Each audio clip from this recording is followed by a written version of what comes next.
Hello, good morning, good afternoon, good evening. My name is Keith and I'm a dad, and today I'm going to talk to you about child benefit and its impact to do with the child maintenance service.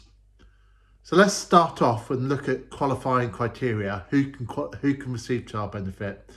Well, mum or dad or a grandparent can claim child benefits, as well as foster carers, adopted carers, and in some cases, if the child lives with a third party, potentially they can claim child benefit. But the key thing is only one person can claim child benefit at any one time. And traditionally, typically, in the UK, that's often the mother. There's a little quirk in child benefit legislation actually, which is currently being challenged, I believe, in the court, because child benefit the legislation actually favours the mother, and my understanding is it essentially says if there are two parents, then essentially it should be paid to the mother, which doesn't seem right nowadays. And I'm sure that will work its way through court, and I'm sure that will have significance to CMS in future. Now, a common misconception is what I would call the 50k rule. Several years ago, the Chancellor George Osborne brought in a rule that if you earned over 50k, child benefit had to be paid back. And the way that's done is between 50 and 60k, as the more you earn up to 60k, a proportion of the child benefit is claimed back by HMRC. So effectively, if you earn over £60,000 a year, the child benefit is taken back in full. Now, what does this mean? Well, I quite often see on the forums people say, I can't claim child benefit because I earn 60k per year or more. That's not true. You can claim child benefit if you earn over 50k. The only thing is you'll have to pay it all back if you actually earn 60k, or parts of it back if you earn between 50 and 60k. So there is actually a third option. There's obviously the first option is don't claim it. The second option is to claim it. The third option is to claim it, but ask for it not to be paid to you. And if it's not paid to you, you don't have to pay it back. So I hope that clears up a common misconception. You do not have to actually receive the child benefit in order to be eligible to claim and to have a valid claim. Now, as we're aware, CMS used child benefit as a measure to determine who has care of the child. But there's a slight conflict here because CMS is based on shared care, who is the child overnight. Yet child benefit is calculated on day-to-day care. And this is where a little bit of confusion comes in. I often see people saying, I've been asked, how do I prove that I have care of my child? Do I get school letters, doctor's letters, friends letters, employers letters, whatever? Well, yes and no. If you are putting in a claim for child benefit and there's already someone receiving the money, what you're actually doing at that point is putting in what HMRC call a rival claim. And the rival claim means that someone has to look at both the evidence from both parties and determine who received the child benefits. Now, this is totally separate to CMS. This is HMRC because HMRC run child benefit, okay, not the Department for Work and Pensions, okay. And this is another confusion when people talk about child benefit and they say report them for fraud.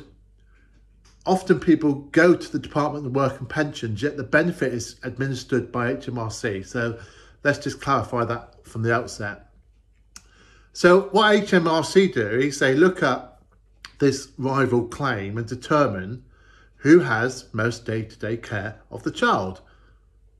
Okay, so job's a good one, possibly. You've worked out that someone has day-to-day care of the child, but for CMS purposes, is that right? Because CMS is based on shared care. So you could actually end up with a bizarre situation where you have a 50-50 or one party has care of the child during the day, 7 days a week, and one party has shared care in the evening, and therefore they both have equal time, maybe 12 hours a day each, but HMRC say someone is entitled to the child benefit, and then CMS say, well, because they're entitled to the child benefit, they must be the primary carer. So that is an issue.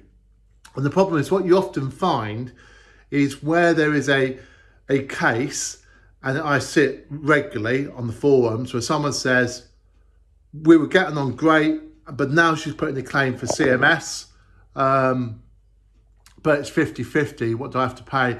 Well, unfortunately, what then happens is clearly the person that claimed doesn't agree with 50-50, but essentially what then happens is there's a bit of a battle with conflicting rules, and eventually you're going to have to take it to tribunal in order to get your case heard. You'll go to tribunal, and tribunal will probably agree it's 50-50. But we're not really going to talk about that today because I really want to cover the child benefit stuff. So that's the 50k rule. Now, let's talk about terminal dates. 4 times a year, child benefit stops, and that's the last day of May, August, November and February.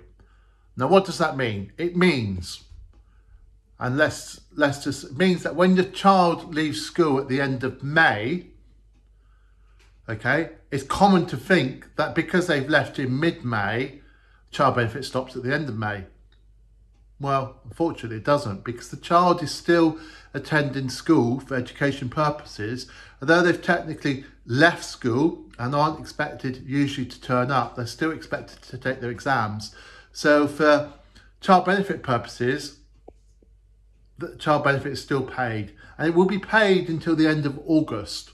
So the kids get a nice long summer holiday, and in most cases they go to college, by which time child benefit has been extended and therefore it's payable. Now, if a child leaves college, starts college in September but leaves in October and doesn't intend to go back into education, gets a job for example, come the 30th of November, the next terminal date, child benefit will stop at that point.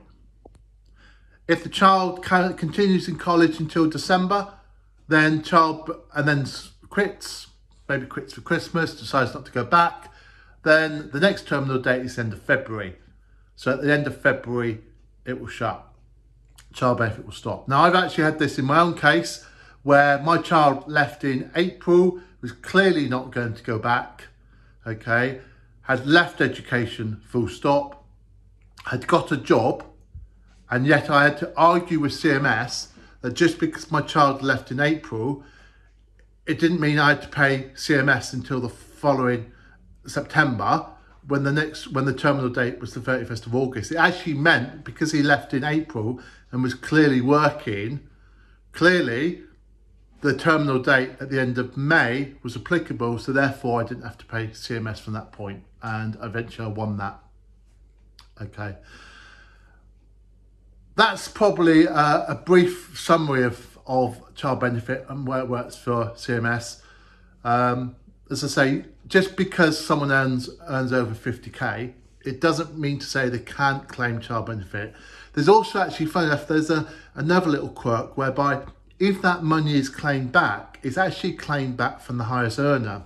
So you quite often have, and I don't want to be sort of sexist or stereotypical here, but quite often the highest earner is the male, and quite often when there's a divorce or separation, it's the highest earner that often leaves the house, typically the male. So you have a bizarre situation where the other person may have been claiming child benefit, and then bizarrely the other person doesn't know, and then the other party gets a tax bill from HMRC which they're liable to pay. Another quirk of child benefit is it's paid per household. So there have been cases, not CMS related, but there have been cases where people have lived in the house with someone claiming child benefit, have been a higher earner. So for example, they've been in a relationship with someone there, but the child's not theirs. They don't know about the child benefit being claimed. They've split up, and then later on, they've subsequently received a bill from HMRC for the child benefit to be repaid. So that's just something to be aware of. It doesn't affect money, but there have been cases of that. Okay.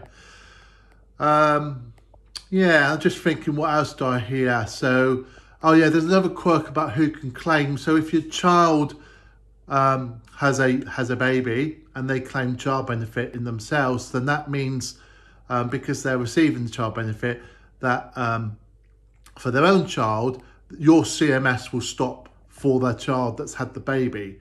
However, there is a loophole there where the mother or the father, whoever lives with the child, can claim the child benefit for the grandchild. And what that does is it then means that the mother, the father of the child, isn't receiving the child benefit, and therefore you still can get billed CMS for that child who has had their own child.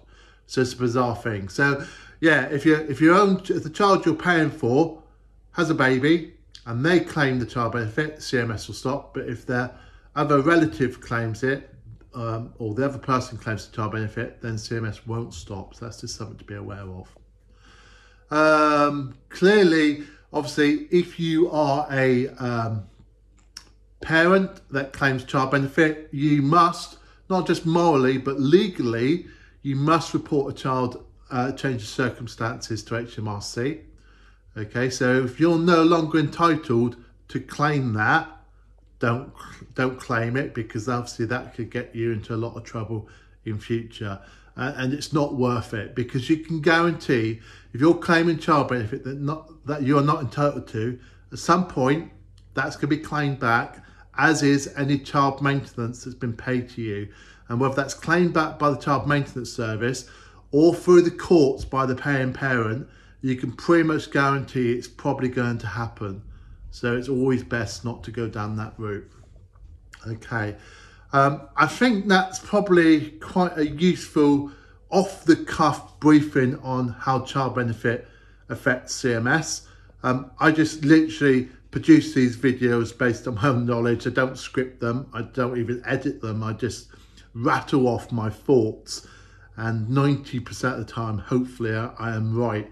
But obviously if you've got any more in-depth questions, by all means ask them, put them in the comments, and I will try to reply to them. And in the meantime, if I could ask you to like and subscribe, that would be fantastic. The more people that do that, the more people get to see these videos, because obviously that's how the algorithm works. And that's probably it from me. So I will stop talking now, and I wish you luck with your CMS journey, and hopefully through watching these videos it's not as painful as it could be if you didn't really watch these videos. Have a great day. See you later. Bye bye.